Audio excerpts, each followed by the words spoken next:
大家好，我是娟子。春天正是吃菠菜的时候，今天我用菠菜烙一个菜盒吃，薄皮大馅儿。先来和面，盆里倒入300克面粉，从中间分成2份，一半用刚烧好的开水烫面，水量是90毫升，另一半用90毫升的凉水和面。半汤面做出的饼皮吃着柔软，好消化，凉了也不容易硬。2种面絮搅拌到一块儿，再下手揉成面团，一直揉成一个光滑、中等软硬的面团，盖上盖子，醒面20分钟。在大盆里放入一把红薯粉条，倒入适量的热水，把粉条泡软。这是我提前洗净的菠菜，特别鲜嫩，先切成小段，再切得碎一些，好方便下一步操作。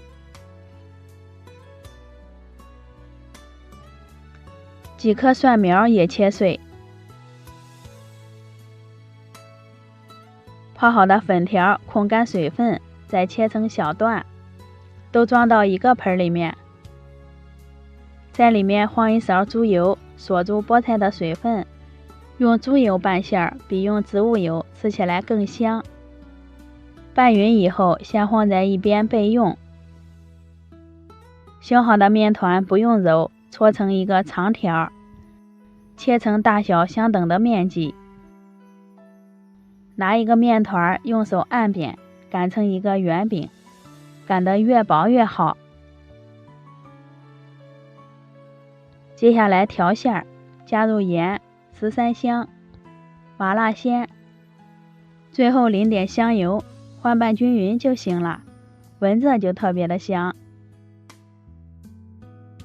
直接倒在面皮上，用筷子均匀的摊开，边缘处留1指宽，不用放馅儿。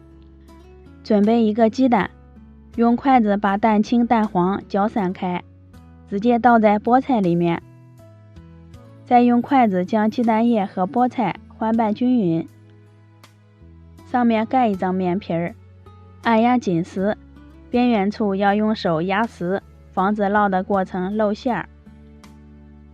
电饼铛提前预热，锅里也不用刷油，放入做好的生胚，开大火烙上1分半钟，底部有黄色斑点，托起来翻个面，饼子鼓起来再次翻面。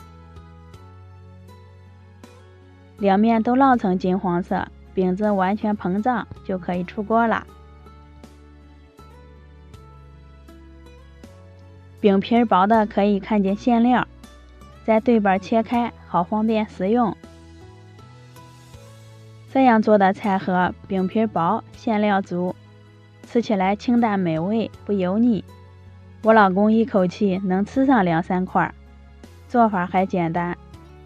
喜欢的朋友可以试一下，帮忙转发收藏，谢谢你的观看，我们下期再见。